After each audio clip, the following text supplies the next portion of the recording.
الحمد لله على نعمائه الشاملة وآلائه الكاملة. الصلاة والسلام على من لا نبي بعده ولا رسول بعده ولا أمة بعد أمته ولا كتاب بعد كتابه ولا شريعة بعد شريعته. أما بعد، فأعوذ بالله من الشيطان الرجيم. بسم الله الرحمن الرحيم. وَلِتُكَبِّرُوا اللَّهَ عَلَى مَا هَدَاكُمْ وَلَعَلَّكُمْ تَشْكُرُونَ. وقال النبي صلى الله عليه وسلم: إن لكل قوم عيد وهذا عيدنا. وقال النبي صلى الله عليه وسلم: للصائم فرحتان، فرحة عند فطره وفرحة عند لقاء ربه، أو كما قال عليه الصلاة والسلام. صدق الله العظيم وصدق رسوله النبي الكريم، ونحن على ذلك لمن الشاهدين والشاكرين، والحمد لله رب العالمين. میرے انتہائی معزز سامعین، آپ حضرات کے سامنے قرآن مجید کی ایک آیت کا ٹکڑا اور ذخیرہ احادیث میں سے صرف 2 احادیث مبارکہ تلاوت فرمائی. اللہ تعالیٰ سے دعا ہے اللہ تعالیٰ قرآن مجید کی آیت کو اور احادیث مبارکہ کے مفہوم کو صحیح بیان کرنے کی توفیق عطا فرمائے. میرے دوستو، اللہ تعالیٰ کا ہم پر بہت زیادہ شکر ہے، ہم پر بہت زیادہ کرم ہے کہ اس اللہ رب العزت کی ذات نے ایک مرتبہ پھر ہمیں رمضان المبارک کا مہینہ عطا فرمایا، اور اس مبارک مہینے کے اندر اللہ رب العزت نے ہمیں روزہ رکھنے کی اور رمضان کی راتوں میں تراویح پڑھنے کی اور تراویح کے اندر قرآن پڑھنا اور پھر تراویح کے اندر قرآن سننے کی اللہ نے ہمیں توفیق عطا فرمائی، اور ان کے علاوہ دیگر عبادات، نوافل اور قرآن مجید کی تلاوت کرنے کی توفیق عطا فرمائی. اللہ تعالیٰ سے دعا ہے اللہ تعالیٰ ہماری ان تمام عبادات کو اپنی بارگاہ میں قبول و مقبول فرمائے، اور جو ہم سے کمی کوتاہی رہ گئی اللہ تعالیٰ ان سے درگزر فرمائے. میرے دوستو، حدیث مبارکہ میں آتا ہے، آپ صلی اللہ علیہ وسلم کا فرمان ہے: ان لکل قوم عید وہذا عیدنا، کہ ہر قوم اور ہر مذہب والے کوئی نہ کوئی خوشی کا دن، کوئی تہوار مناتے ہیں، لیکن عید الفطر کا دن وہذا عیدنا، یہ عید الفطر کا دن مسلمانوں کی خوشی کا دن ہے. اس لیے رسول اللہ صلی اللہ علیہ وسلم جب مدینہ منورہ ہجرت کر کے گئے تو آپ صلی اللہ علیہ وسلم نے دیکھا کہ وہ لوگ ہر سال دن میں 2 مرتبہ خوشیاں مناتے ہیں، اور خوشی کے اندر گانے بجانا اور خرافات کرنا اور بہت زیادہ بیہودہ کام کرنا. جب آپ صلی اللہ علیہ وسلم نے دیکھا کہ وہ 2 دن خوشی مناتے ہیں، جشن مناتے ہیں، تو آپ صلی اللہ علیہ وسلم نے صحابہ سے فرمایا: اے میرے صحابہ، تم پریشان مت ہونا، اللہ تعالیٰ نے تمہیں بھی 2 دن خوشی کے عطا فرمائے ہیں، ایک رمضان المبارک کی تکمیل کے بعد عید الفطر، اور دوسرا جب حج کا سب سے بڑا رکن وقوف عرفہ کرنے کے بعد اللہ رب العزت نے تمہیں خوشی کا دن دیا، عید الاضحیٰ کا دن. تو میرے دوستو، عید الفطر کا دن اور عید الاضحیٰ کا دن، یہ 2 دن مسلمانوں کی خوشی کا دن ہے. اس لیے ایک بات سمجھنے کی ہے کہ دیگر جتنے بھی قومیں ہیں یا مذاہب ہیں وہ کوئی نہ کوئی خوشی کا دن ضرور مناتے ہیں. جیسے فارسی لوگ ہیں وہ نوروز اور مرجان مناتے ہیں، اسی طرح عیسائی لوگ کرسمس کا دن مناتے ہیں، اور ہندو دیوالی اور ہولی مناتے ہیں. تو یہ دن عید الفطر کا دن یہ مسلمانوں کی خوشی کا دن ہے، لیکن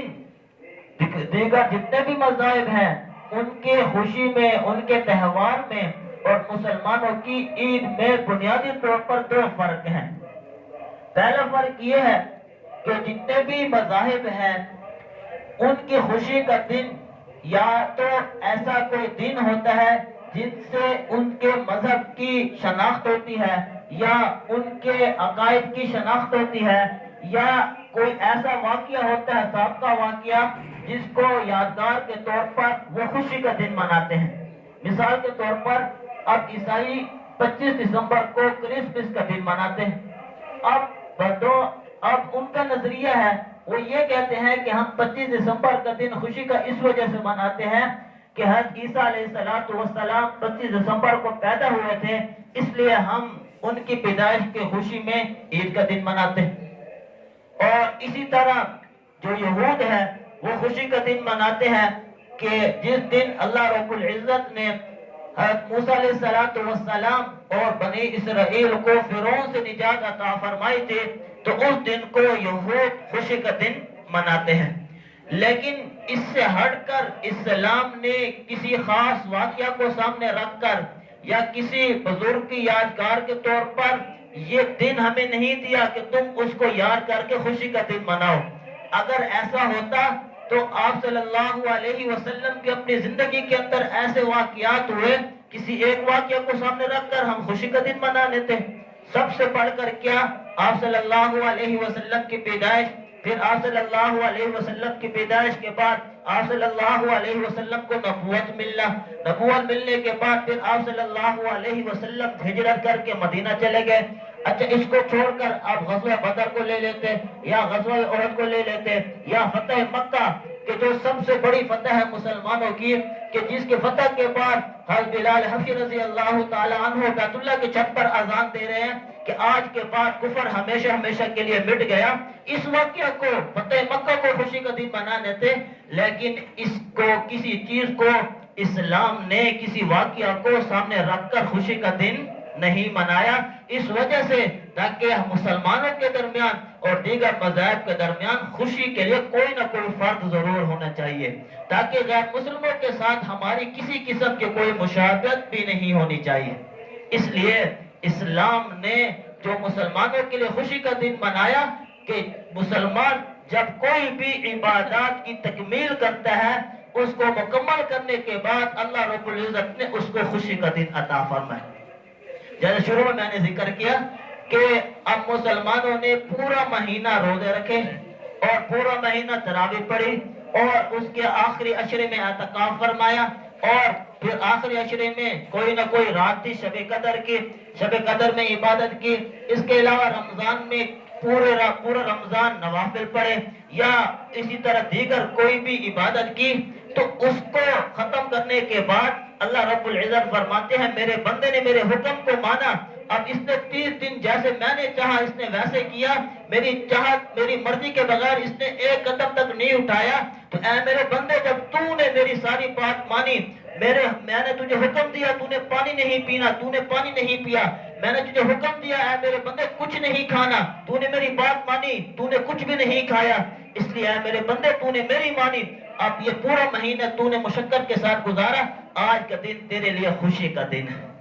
آج کا دن تیرے لیے خوشی کا دن ہے. اس لیے اللہ رب العزت نے اور اسلام نے مسلمانوں کے لیے اپنے عمل کو ہی خوشی کا دن بنایا ہے. اس لیے کل قیامت کے دن یہ نہیں دیکھا جائے گا کہ یہ مسلمانوں کے بزرگ بہت اچھے تھے، ان کے اسلاف بہت اچھے تھے اس لیے ان کے لیے ان کو ہمیشہ ہمیشہ کے لیے جنت میں ڈال دیا جائے. نہیں، ہر شخص سے اس کے اپنے عمل کے بارے میں پوچھا جائے گا کہ تو نے اپنی زندگی خود اکیلے طور پر کیسے گزاری. اپنے عمل کو سامنے رکھتے ہوئے ہر انسان کے لیے یا جنت کا فیصلہ کیا جائے گا یا اس کے لیے جہنم کا فیصلہ کیا جائے. تو اس لیے اسلام نے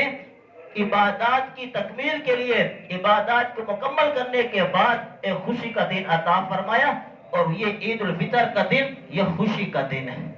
اور دوسرا عید الاضحیٰ کا دن کہ جب حجاج کرام 9 ذی الحجہ کو اسلام کا حج کا سب سے بڑا رکن وقوف عرفہ جب ادا کر لیتے ہیں تو اللہ تعالیٰ فرماتے ہیں اب 10 ذی الحجہ کو تیرے لیے خوشی کا دن ہے اور 10 ذی الحجہ کو عید الاضحیٰ کا دن منایا جاتا ہے. تو ایک تو میرے دوستوں اسلام کے اور مسلمانوں کے اور غیر مسلموں کے درمیان ایک فرق تو یہ ہے کہ وہ کسی واقعہ کو سامنے رکھتے ہوئے خوشی کا دن مناتے ہیں اور اسلام نے عبادات کی تکمیل کو سامنے رکھتے ہوئے خوشی کا دن بنایا. اور دوسرا فرق کیا ہے دوسرا فرق یہ ہے کہ جتنے بھی غیر مسلم ہیں جب وہ خوشی کا دن مناتے ہیں تو وہ خوشی کے اندر بہت زیادہ بیہودہ کاموں میں لگ جاتے ہیں، بے حیائی کے اندر لگ جاتے ہیں، فحاشی کے اندر لگ جاتے ہیں، اور یعنی کے اندر لگ جاتے ہیں، گانے بجانوں کے اندر لگ جاتے ہیں، اللہ کی نافرمانی میں لگ جاتے ہیں۔ لیکن اسلام نے ان سب چیزوں سے ہٹ کر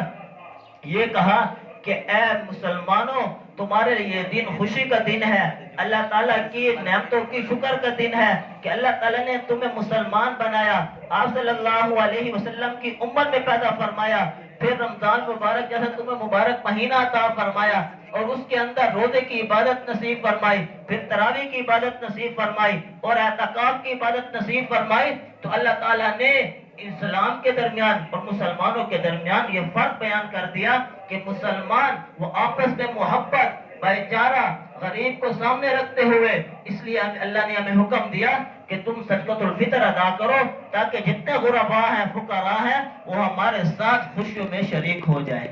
تاکہ ایسا نہ ہو کہ ان کو عید والے دن یہ احساس نہ ہو کہ ہم تو غریب ہیں، ہمارے پاس کچھ نہیں۔ اس لیے اللہ تعالیٰ نے مسلمانوں کو حکم دے دیا کہ تم عید سے پہلے عید کی نماز سے پہلے صدقۃ الفطر ادا کر دو تاکہ تمہارے ساتھ غرباء بھی تمہارے ساتھ خوشیوں میں شریک ہو جائیں۔ تو میرے دوستو، دوسرا فرق غیر مسلموں کے درمیان اور مسلمانوں کے درمیان یہ ہے۔ تو میرے دوستو، اب یہ عید الفطر کا دن، عید عربی کے اندر عید کا معنی ہوتا ہے خوشی، اور ایک روایت میں آتا ہے عید کا معنی ہوتا ہے لوٹنا، کہ یہ ہر سال لوٹ کر آتی رہتی ہے، اس وجہ سے اس کا نام رکھ دیا عید۔ اور دوسرا فطر، فطر کا معنی ہوتا ہے کھولنا، اجازت مل جانا، کہ پورا مہینہ ہم نے اللہ کی مانی کہ جیسے ہی صبح صادق ہوتی اللہ نے فرمایا بس کھانا پینا منع، اب جب افطار کا وقت ہوتا، سورج طلوع ہوتا، سورج غروب ہو جاتا، اب اللہ نے حکم دے دیا کہ اب کھاؤ۔ تو اسی سے ہی جیسے کہتے ہیں نا افطار کرو، تو افطار سے ہی نکلا ہے فطر، کہ اب اللہ تعالیٰ نے ہمیں اجازت دے دی ہے کہ پورا مہینہ تمہیں یہ میری طرف سے یہ اجازت نہیں تھی کہ تم فجر کے بعد سے لے کر مغرب کے درمیان کچھ کھاؤ، میری طرف سے تمہیں منع تھا، لیکن آج کے دن کے بعد تمہیں پوری رخصت ہے، اجازت ہے کہ جو تم کھانا چاہو تمہیں اجازت ہے۔ تو میرے دوستو، اسی سے نکلا ہے عید الفطر۔ اس لیے حدیث مبارکہ میں آتا ہے، آپ صلی اللہ علیہ وسلم نے فرمایا للصائم فرحتان، روزہ دار کے لیے دو خوشیاں ہیں۔ کیسے دو خوشیاں ہیں؟ فرحت عند فطرہ، ایک خوشی روزہ دار کو اس وقت ہوتی ہے جب وہ روزہ افطار کرتا ہے، وفرحت عند لقاء ربہ، اور ایک خوشی اس کو اس وقت ہوگی جب اپنے پروردگار سے ملاقات کرے گا۔ اب میرے دوستو، اب خود سوچیں کہ اب ایک خوشی افطار کے وقت ہوتی ہے جب انسان پورا دن بھوکا رہتا ہے، جب افطار کا وقت آتا ہے اب خود دیکھیں افطار کے وقت کیا خوشی ہوتی ہے۔ اس لیے فقہاء نے لکھا ہے کہ پورا سال آپ مغرب کے بعد کھانا کھائیں، آپ کو وہ روحانیت، وہ مزہ نہیں آئے گا، وہ لطف نہیں آئے گا جو مزہ اور لطف اور روحانیت آپ کو رمضان میں افطار کے وقت آتی تھی۔ اس کھانے کا مزہ ہی الگ ہوتا تھا، اور پورا سال آپ وہی کھانے بنائیں، وہی کھانے کھائیں، آپ کو وہ لطف، وہ مزہ کبھی بھی نہیں آئے گا۔ تو ایک خوشی کیا ہوتی ہے؟ وَفَرْحَةٌ عِنْدَ فِطْرِهِ، کہ جب روزہ دار روزہ افطار کرتا ہے اس وقت اس کو خوشی ہوتی ہے۔ اب یہ بھی ایک چھوٹی خوشی ہے کہ ایک دن کے بعد روزہ افطار، لیکن اصل خوشی کب ہوتی ہے؟ جب 30 روزے پورے کر لیتا ہے یا 29 روزے پورے کر لیتا ہے، جب اعلان ہو جاتا ہے کہ عید کا چاند نظر آ گیا ہے، تو اس وقت آپ خود سوچیں اس وقت کیا خوشی ہوتی ہے۔ اس خوشی کا کوئی اندازہ ہی نہیں ہوتا کہ ہر انسان کے دل کے اندر خود بخود وہ خوشی ہوتی ہے، نہ چاہتے ہوئے بھی وہ خوش ہو رہا ہوتا ہے کہ اب اللہ کی طرف سے ہمیشہ کے لیے رخصت مل گئی ہے کہ جب تک اگلا رمضان نہیں آتا میری طرف سے پوری چھوٹ ہے کہ تم جو چاہو کھا سکتے ہو۔ تو میرے دوستو، ایک خوشی جب روزہ دار افطار کرتا ہے اس وقت ہوتی ہے، اور دوسری خوشی کب ہوتی ہے؟ وَفَرْحَةٌ عِنْدَ لِقَاءِ رَبِّهِ، اور دوسری خوشی ایمان والے کو اس وقت ہوگی جب وہ اپنے رب سے ملاقات کرے گا۔ حدیث مبارکہ میں آتا ہے جب جنتی لوگ جنت میں چلے جائیں گے تو اللہ تعالیٰ فرمائیں گے اے میرے جنتی ہو، تم جنت میں چلے گئے، اب تمہیں کچھ اور چاہیے؟ تو فوراً کہیں گے جنتی، اے اللہ آپ نے اتنی بڑی جنت عطا فرما دی ہے، ابھی اور بھی کچھ باقی ہے؟ اللہ تعالیٰ فرمائیں گے ہاں اور بھی کچھ باقی ہے، جو مجھ سے مانگو میں تمہیں عطا کروں گا۔ تو جنتی حیران ہو جاتے ہیں، پھر اللہ فرماتے جاؤ علماء کے پاس، ان سے جا کر پوچھو کیا باقی ہے۔ تو سارے جنتی دوڑے دوڑے جائیں گے علماء کے پاس، اٹھا کر پوچھیں گے کہ اللہ تعالیٰ پوچھ رہے ہیں کہ اے جنتیوں میں نے تمہیں جنت میں داخل فرما دیا ہے، اب یہ بتاؤ تمہیں کچھ اور چاہیے؟ ہم نے تو کہا اللہ تو نے ہمیں جنت دے دی ہے، اور ہمیں کیا چاہیے؟ اللہ تعالیٰ فرماتے ہیں کہ جاؤ، علماء فرمائیں گے کہ اللہ تعالیٰ کا ابھی دیدار باقی ہے، اللہ تعالیٰ کا دیدار باقی ہے۔ فوراً دوڑے دوڑے جنتی آئیں گے اور آ کر کہیں گے اے اللہ رب العزت ہمیں اپنا دیدار کرائیں۔ تو اللہ رب العزت اس وقت اپنا دیدار کرائیں گے۔ روایات میں آتا ہے کہ جب جنتی لوگ اللہ تعالیٰ کا دیدار کریں گے تو 500 سال تک اللہ تعالیٰ کا دیدار ہوگا، ایک ہی نگاہ ہوگی، 500 سال تک نگاہ ٹکی رہے گی، نگاہ دوبارہ نہیں ہٹے گی۔ تو میرے دوستو اس لیے روایات میں آتا ہے ایک خوشی تو روزہ دار کو افطار کے وقت ہوتی ہے، اور دوسری خوشی اس وقت ہوگی جب اپنے رب کا دیدار کرے گا۔ تو اس لیے آپ صلی اللہ علیہ وسلم نے فرمایا روزہ دار کے لیے دو خوشیاں، ایک خوشی افطار کے وقت اور دوسری خوشی جب اپنے رب سے ملاقات کرے گا۔ اور تیسری چیز میرے دوستو، آج کا دن یہ اللہ تعالیٰ کی طرف سے انعام کا دن ہے، اللہ کی طرف سے ہمیں یہ رخصت ہے کہ اللہ خود فرما رہے ہیں عید کا معنی خوشی ہوتا ہے، تو اللہ رب العزت نے ہمیں حکم دیا کہ آج کا دن خوشی کا دن مناؤ۔ اس لیے جیسے کل میں نے بھی عرض کیا تھا کہ جب عید کی رات ہوتی ہے تو اللہ تعالیٰ تمام فرشتوں کو آسمان، یعنی جو آسمان دنیا ہے اس پر بھیج دیتے ہیں، اور جاؤ تم روزہ دار جو بھی دعا مانگے ہر روزہ دار کی دعا پر آمین کہو۔ اور روایات میں آتا ہے جب عید کے دن جب صبح ہوتی ہے تو اللہ تعالیٰ تمام فرشتوں کو کہتے ہیں اے میرے فرشتوں جاؤ ہر گلی، ہر کوچے، ہر راستے میں جا کر ٹھہر جاؤ اور آوازیں لگانا شروع کر دو کہ اے رسول اللہ صلی اللہ علیہ وسلم کی امتیوں، آؤ اپنے رب کی طرف جو بہت زیادہ عطا کرنے والا ہے، جو عطا کرتے ہوئے کبھی نہیں تھکتا اور تمہارے گناہوں کو معاف کرنے والا ہے، دوڑو اس رب کی طرف۔ تو جب حدیث میں آتے ہیں انسان اور جنتیوں کے علاوہ جتنی بھی مخلوقات ہیں ساری کی ساری مخلوقات وہ آواز سنتی ہے، اور پھر جب لوگ عیدگاہ کی طرف چلتے ہیں تو اللہ تعالیٰ فرشتوں سے کہتے ہیں اے میرے فرشتوں تم مجھے یہ بتاؤ کہ جب مزدور کام اپنا پوری کر لیتا ہے تو اس کو کیا ملتا ہے؟ تو فرشتے کہتے ہیں اللہ جب مزدور اپنا کام پورا کر لے تو اس کو پورا بدلہ دے دیا جائے۔ تو اللہ تعالیٰ فرماتے ہیں اے میرے فرشتوں تم گواہ رہنا، اے میرے فرشتوں تم گواہ رہنا، یہ جتنے لوگ میرے پاس چل کر آ رہے ہیں میں نے ان کے سارے گناہوں کو معاف کر دیا ہے، صرف گناہوں کو معاف نہیں کیا، قد بدل سیئاتکم حسنات، میں نے ان کے تمام گناہوں کو نیکیوں سے بدل دیا۔ اور ایک روایت میں آتا ہے جب لوگ نماز پڑھ کے عید کی نماز پڑھ کے گھر واپس جاتے ہیں تو اللہ فرماتے ہیں یہ ایسے ہوتا ہے جیسے آج ان کو اپنی ماں نے جنا ہو، جیسے بچہ پیدا ہوتا ہے نا اس کو کوئی گناہ نہیں ہوتا، تمام گناہوں سے وہ پاک ہوتا ہے۔ اللہ فرماتے ہیں یہ لوگ جب گھر کی طرف واپس جاتے ہیں یہ ایسے ہوتے ہیں جیسے آج ان کو اپنی ماں نے جنا ہو۔ اور پھر اللہ تعالیٰ فرماتے ہیں جب لوگ عیدگاہ کی طرف آ جاتے ہیں پھر اللہ تعالیٰ فرماتے ہیں کہ اے میرے بندو مجھ سے مانگو، جو مجھ سے آخرت کے بارے میں مانگو گے میں تمہیں عطا کروں گا، کبھی انکار نہیں کروں گا، اور دنیا کے بارے میں جو مجھ سے مانگو گے میں اس میں تمہاری مصلحت دیکھوں گا کہ اس کے اندر تمہاری مصلحت ہوگی تو میں تمہیں وہ چیز فوراً عطا کر دوں گا۔ اور پھر اللہ فرمائیں گے میری عزت و میری جلال کی قسم اگر تم لوگ میرا خیال کرتے رہو گے میں تمہیں کبھی کسی کے سامنے رسوا نہیں کروں گا، کسی کافر کے سامنے تمہیں رسوا نہیں کروں گا، کسی غیر مسلم کے سامنے تمہیں رسوا نہیں کروں گا، تمہارے مراتب تمہارے درجات بلند کرتا رہوں گا۔ اور پھر فرمائیں گے اے میرے بندو ہمیشہ ہمیشہ کے لیے میں نے تمہاری مغفرت کا اعلان کر دیا، خوشی خوشی اپنے گھروں کی طرف لوٹ جاؤ۔ تو میرے دوستو یہ آج کا دن یہ خوشی کا دن ہے، اس لیے عید الفطر کے اندر پیغام کیا ہے ہمیں؟ عید الفطر کے اندر یہی ہمیں پیغام ہے کہ یہ دن یہ آپس میں مل جل کا دن ہے، آپس میں اتحاد و اتفاق کا دن ہے، آپس میں رشتہ داریوں کو جوڑنے کا دن ہے۔ اس لیے حدیث مبارکہ میں آتا ہے آپ صلی اللہ علیہ وسلم نے فرمایا یہ تمام مسلمان یہ ایک آدمی کی طرح ایک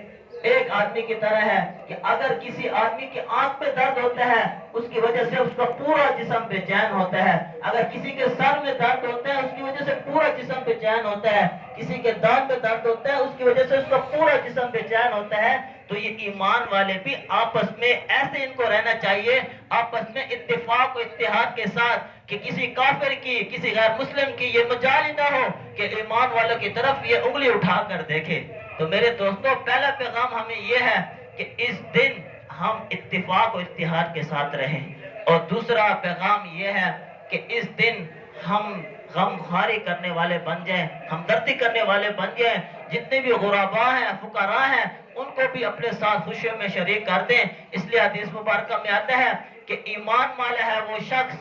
کہ جو اپنے بھائی پر ظلم نہیں کرتا، نہ اس کو بے یار و مددگار چھوڑتا ہے، اور روایات میں آتا ہے جو شخص اپنے کسی بھائی کی حاجت پہ لگ جاتا ہے اللہ تعالیٰ اس کی حاجت پہ لگ جاتے ہیں، اور جو شخص کسی مسلمان سے، کسی اپنے مسلمان بھائی سے کسی ایک پریشانی کو دور کرتا ہے، اللہ تعالیٰ قیامت کے دن بڑی بڑی پریشانیوں سے اس کو نجات عطا فرمائیں گے۔ اور ایک چیز میرے دوستو بہت زیادہ ضروری ہے کہ آج کا دن جو رشتہ داروں کے ساتھ ہماری قطع تعلقی ہے، میرے دوستو آج ان کے پاس خود چل کر ہم چل جائیں، جا کر ان کے ساتھ صلح کر لیں، ان کو اپنے گلے سے لگا لیں۔ میرے دوستو حدیث مبارکہ میں آتا ہے کہ کل کی رات کتنی مبارک رات تھی، اللہ رب العزت تمام روزہ داروں کے لیے مغفرت کا اعلان فرما دیتے ہیں، لیکن 4 لوگ ایسے ہیں جن کی مغفرت کا اعلان نہیں کرتے، ان میں سے ایک وہ شخص بھی ہے کہ جو رشتہ داریوں کو توڑتا ہے۔ تو میرے دوستو اتنی مشقت کی، پورا مہینہ روزہ رکھے، پورا مہینہ تراویح پڑھی، سب کچھ کیا، لیکن میرے دوستو آخر میں کچھ نہ ملے تو کیا فائدہ ہے؟ اس لیے میرے دوستو جو بھی آپس میں لڑائی جھگڑے ہیں، کچھ اختلافات ہیں، خود چل کر چلے جائیں۔ اس لیے ایک حدیث سناتا ہوں، آپ صلی اللہ علیہ وسلم نے فرمایا کہ کسی مسلمان کے لیے یہ جائز نہیں ہے کہ وہ 3 دن سے زیادہ اپنے کسی مسلمان بھائی سے قطع تعلق کرے۔ اب کیا کرے کہ جب آپس میں ملے وہ اس طرح منہ پھیر لے، وہ اس طرح منہ پھیر لے۔ اور پھر آپ صلی اللہ علیہ وسلم نے فرمایا تم میں سے بہتر وہ شخص ہے جو سلام کرنے میں پہل کرے۔ تو اس لیے میرے دوستو آج کا مبارک دن ہے، اور عید کا پیغام یہ ہے کہ آپس میں پیار محبت کے ساتھ، اتحاد کے ساتھ ہم رہیں۔ تو جو رشتہ دار ہیں ہمارے جن کے ساتھ اختلافات ہیں، ہم خود قدم بڑھا کر، میرے دوستو حدیث مبارکہ میں آتا ہے کہ جو شخص صلح کرنے میں پہل کرتا ہے اللہ رب العزت اس کو جنت کے درمیان میں محل عطا فرمائیں گے۔ اس سے بڑی اور کیا بات ہو سکتی ہے؟ اس نے میرے دوستو اپنی غیرت کو دباتے ہوئے، اپنی عزت کو دباتے ہوئے خود جا کر ہم پہل کر کے ان کے ساتھ صلح کر لیں۔ تو کوشش کریں گے جی، اللہ تعالیٰ ہمیں ان تمام باتوں پر عمل کرنے کی توفیق عطا فرمائے۔ نماز کا طریقہ سن لیجئے، یہ عید الفطر کی نماز واجب نماز ہے، اس کی 2 رکعتیں ہوتی ہیں۔ جب امام اللہ اکبر یعنی تکبیر تحریمہ کہہ دے گا، اور اس کے بعد پھر ثنا پڑھنی ہے سبحانک اللہم و بحمدک آخر تک، پھر اس کے بعد امام 3 تکبیریں کہے گا۔ پہلی تکبیر جب کہے گا کہنے کے بعد ہاتھ چھوڑ دینے، جب دوسری تکبیر کہیں گے کہنے کے بعد پھر ہاتھ چھوڑ دینے ہیں، جب تیسری تکبیر کے لیے ہاتھ اٹھائیں گے پھر ہاتھ چھوڑنے نہیں ہے، فوراً ہاتھ باندھ لینے۔ پھر امام قرات کرے گا، پھر رکوع ہو جائے گا، پھر اسی طرح دوسری رکعت کے لیے جب کھڑے ہو جائیں گے امام پہلے قرات کر لے گا، جب رکوع میں جانے کا وقت آئے گا تو پہلے تکبیر کے لیے ہاتھ اٹھائیں گے، پھر ہاتھ چھوڑ دینے ہیں، پھر ہاتھ اٹھانے ہیں، پھر چھوڑ دینے ہیں، تیسری تکبیر جب کہیں گے پھر ہاتھ چھوڑ دیں گے، اور جب چوتھی تکبیر کہیں گے تو وہ رکوع کی تکبیر ہوگی، تو چوتھی تکبیر کے وقت ہم نے رکوع میں جانا ہے۔ اس طرح اپنی نماز پوری کر لیں گے۔